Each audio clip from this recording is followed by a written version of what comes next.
다 함께 사도신경으로 우리의 신앙을 고백하겠습니다. 전능하사 천지를 만드신 하나님 아버지를 내가 믿사오며 그 외아들 우리 주 예수 그리스도를 믿사오니 이는 성령으로 잉태하사 동정녀 마리아에게 나시고 본디오 빌라도에게 고난을 받으사 십자가에 못 박혀 죽으시고 장사한 지 사흘 만에 죽은 자 가운데서 다시 살아나시며 하늘에 오르사 전능하신 하나님 우편에 앉아 계시다가 저리로서 산자와 죽은 자를 심판하러 오시리라. 성령을 믿사오며 거룩한 공회와 성도가 서로 교통하는 것과 죄를 사하여 주시는 것과 몸이 다시 사는 것과 영원히 사는 것을 믿사옵나이다. 아멘. 오늘 부를 찬송은 찬송가 85장입니다. 찬송가 85장. 먼저 가사를 읽어보겠습니다. 구주를 생각만 해도 이렇게 좋거든 주 얼굴 배울 때에야 얼마나 좋으랴. 만민의 구주 예수의 귀하신 이름은 천지에 있는 이름 중 비할 데 없도다. 회개하는 자에게 소망이 되시고 구하고 찾는 자에게 기쁨이 되신다. 예수의 넓은 사랑을 어찌다 말하랴. 주 사랑받은 사람만 그 사랑 알도다. 사랑의 구주 예수여 내 기쁨 되시고 이제로부터 영원히 영광이 되소서. 아멘. 다 함께 찬양하시겠습니다.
오늘 우리에게 주신 하나님의 말씀은 사무엘상 18장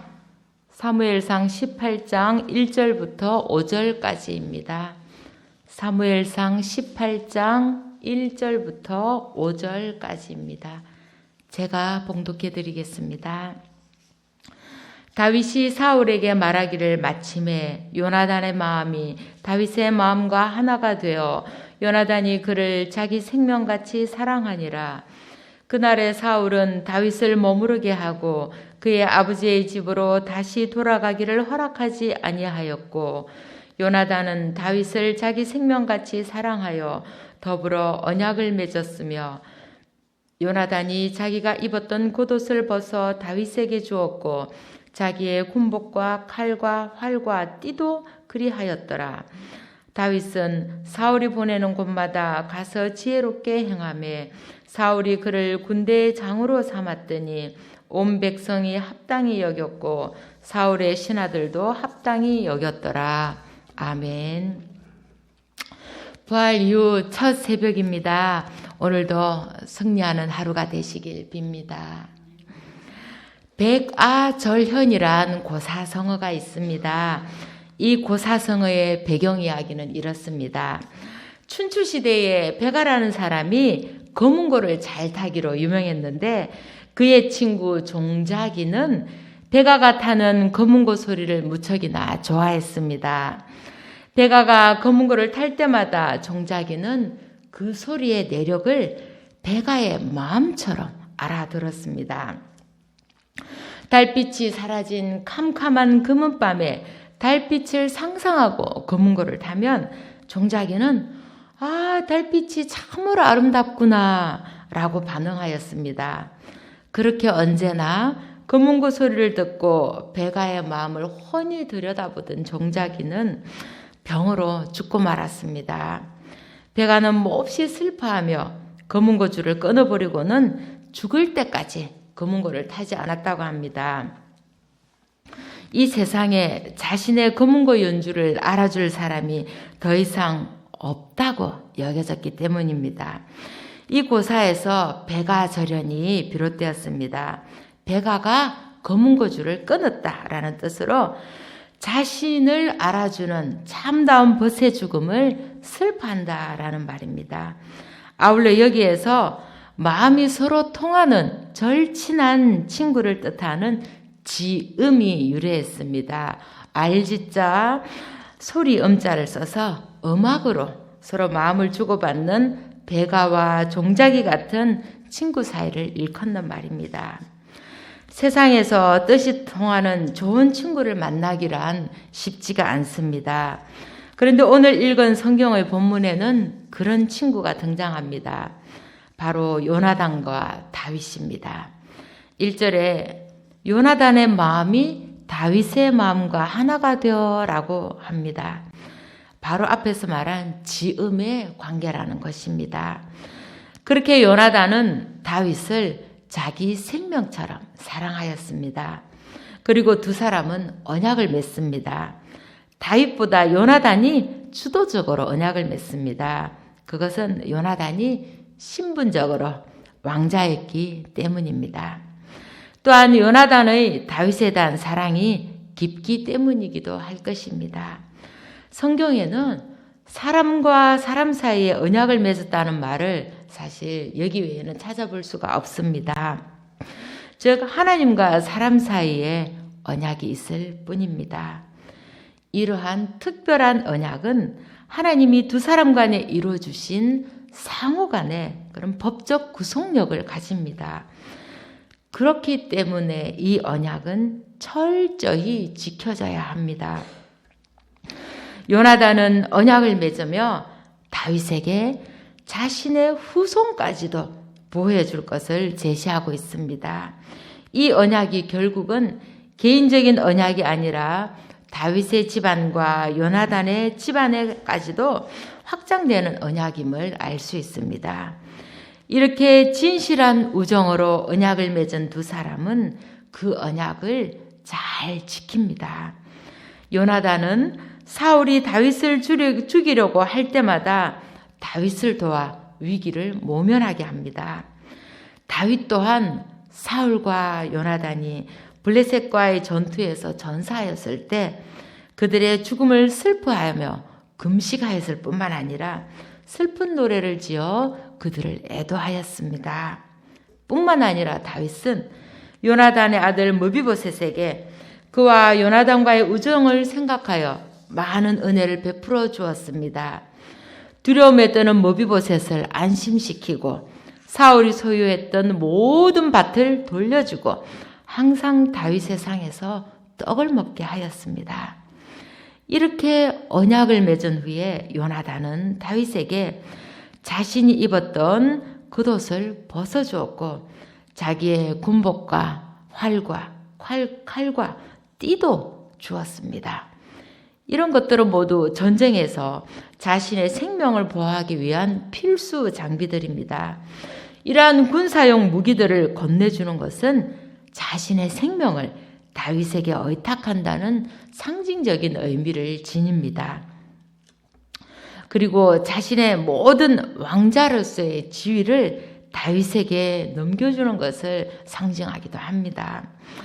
이후에 사울이 다윗을 이유 없이 죽이려 했다는 말을 들은 요나단은 하나님의 심판이 그의 아버지의 집에 내려질 것을 알았습니다.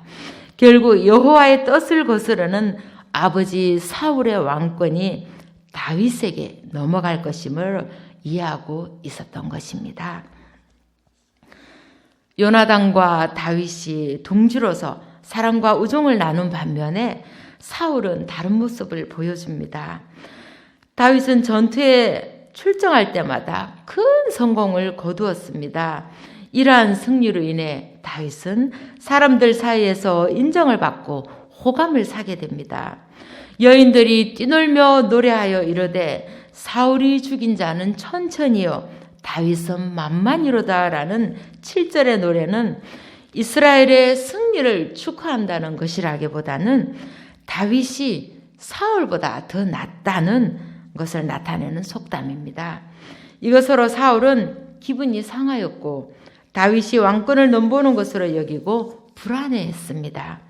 사촌이 밭을 사면 배가 아프다는 속담처럼 사울은 다윗이 자신보다 더 나은 존재라는 것에 시기심을 느끼기 시작합니다. 그리고는 격한 분노를 거침없이 드러냅니다. 요나단이 자신의 왕위 계승권의 위협에도 불구하고 다윗을 인정하고 우정을 나눈 반면 사울은 다윗을 시기하고 죽이려고 온갖 위협을 가하는 것을 볼 수 있습니다. 요나단과 다윗의 관계, 사울과 다윗의 관계를 통해 참된 우정과 변형된 나쁜 관계를 엿볼 수 있습니다.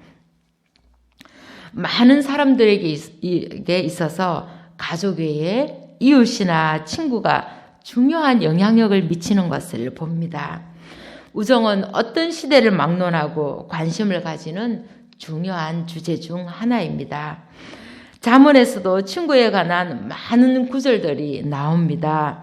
잠언 10장 15절에는 부자의 재물은 그의 견고한 성이요 가난한 자의 궁핍은 그의 멸망이니라 라고 말하며 가난은 함께 속해 있는 사람들 사이와 친구를 사이를 갈라놓는다고 말합니다.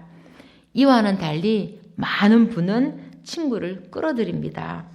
이웃에게 선물이나 물질을 베풀면 쉽게 친구가 될 수 있다는 점을 말하기도 합니다. 그러나 부에 근거하여 형성된 우정은 진실할 수 없으며 따라서 부가 사라지면 우정 역시 식어지게 되어 있음을 지적합니다. 이렇게 사귄 많은 친구들은 때로는 해가 되기도 합니다.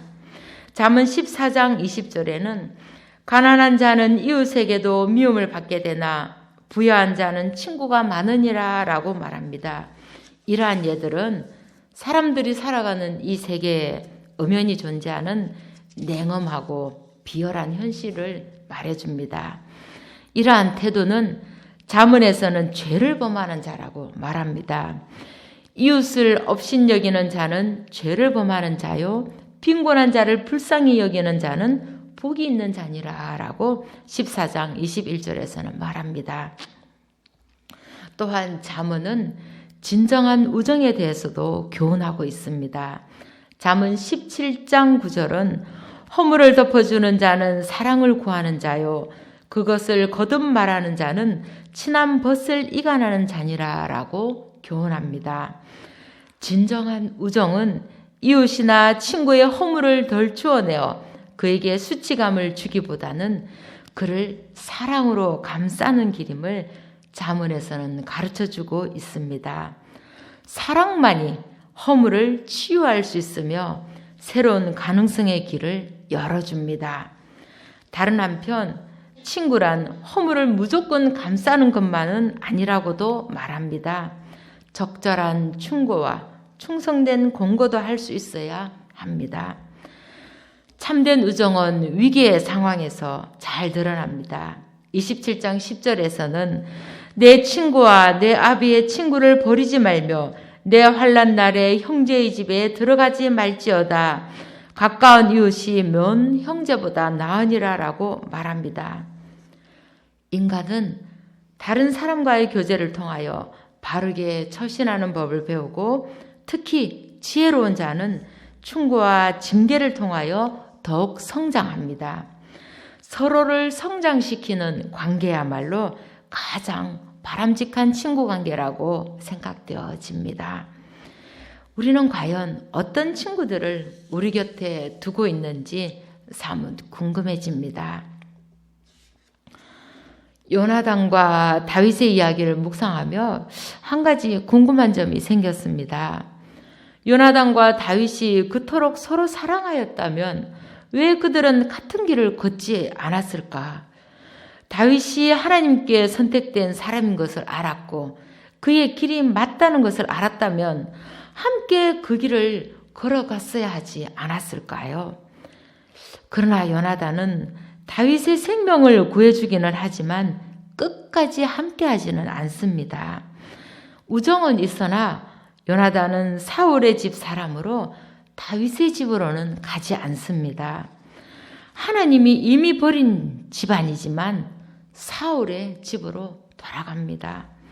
13장 14절에 사울의 집이 문을 닫을 것임을 그리고 하나님의 마음에 맞는 새로운 사람을 구하여 그 집을 세울 것임을 하나님이 이미 공표하였던 것입니다.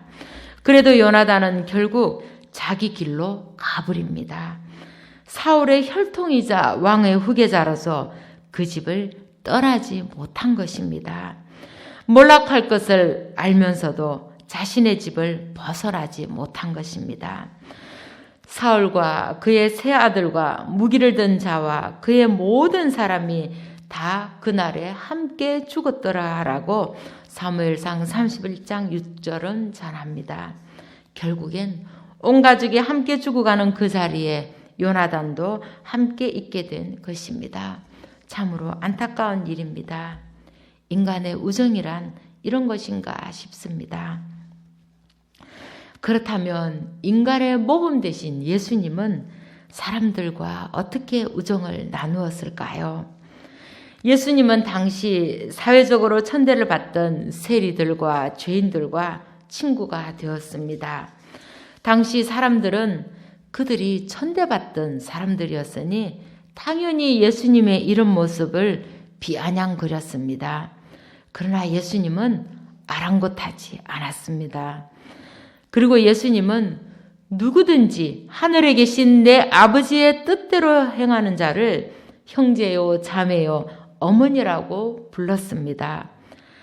하나님의 뜻을 따라 살아갈 때 우리는 예수님의 친구가 되는 것입니다. 한 걸음 더 나아가서 예수님은 무엇이 진정한 우정이며 사랑인지를 말해 주었습니다. 사람이 친구를 위하여 자기 목숨을 버리면 이보다 더 큰 사랑이 없나니 라고 요한복음 15장 13절에서 말씀하고 계십니다. 결국 친구란 목숨을 버릴 수 있는 사람이라는 의미입니다.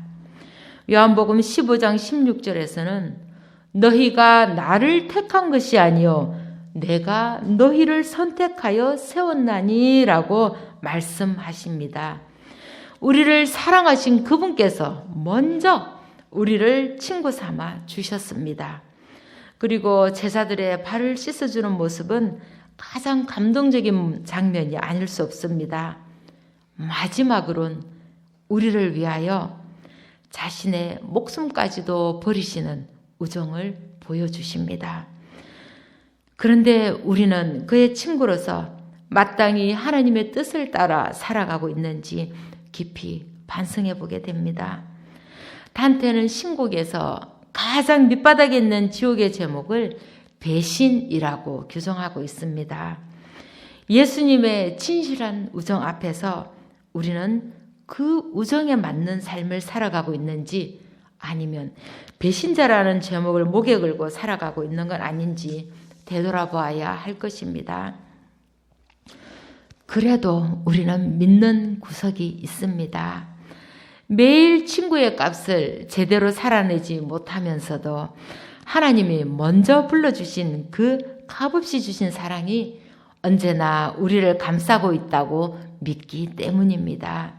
그래서 감히 부끄러운 얼굴을 들고서 끝까지 우리의 손을 잡아달라고 간구하게 됩니다. 문득 함석헌 선생의 시가 생각이 났습니다. 말리길 나서는 길 처자를 내맡기며 맘 놓고 갈 만한 사람, 그 사람을 그대는 가졌는가? 잊지 못할 이 세상을 놓고 떠나려 할 때 저 하나 있으니 하며 빙긋이 웃고 눈을 감을 그 사람을 그대는 가졌는가?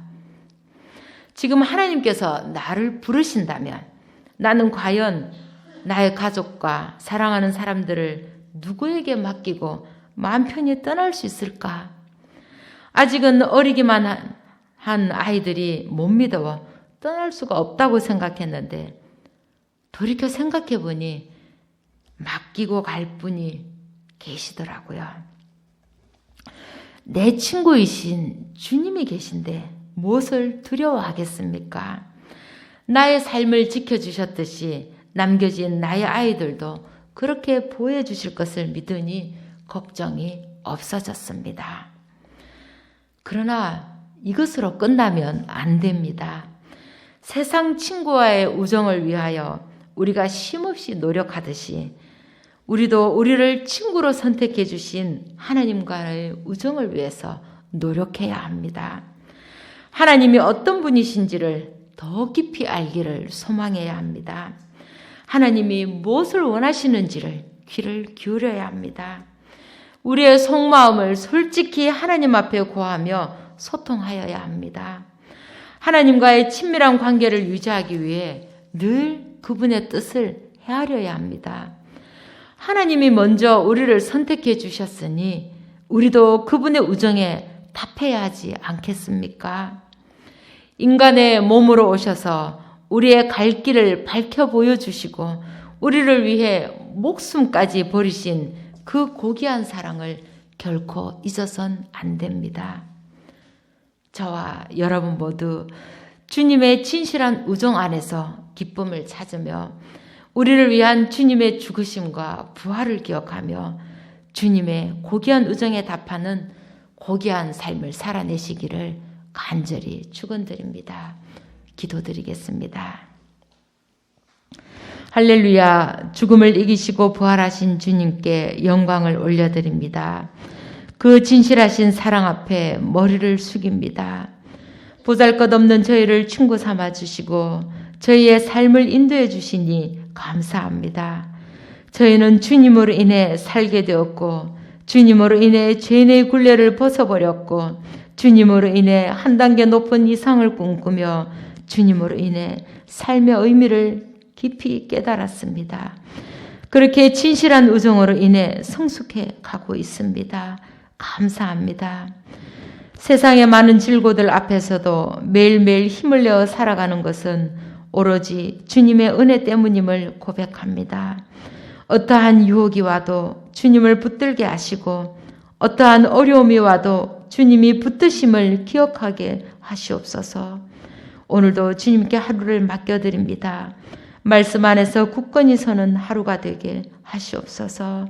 이 모든 말씀 우리를 십자가에 죽기까지 사랑하신 주 예수 그리스도 이름으로 간절히 기도합니다. 아멘. 하늘에 계신 우리 아버지여, 이름이 거룩히 여김을 받으시오며 나라의 임하옵시며 뜻이 하늘에서 이루어진 것 같이 땅에서도 이루어지이다. 오늘날 우리에게 일용할 양식을 주옵시고 우리가 우리에게 죄 지은 자를 사하여 준 것 같이 우리 죄를 사하여 주옵시고 우리를 시험에 들게 하지 마옵시고 다만 악에서 구하옵소서. 대개 나라와 권세와 영광이 아버지께 영원히 있사옵나이다. 아멘.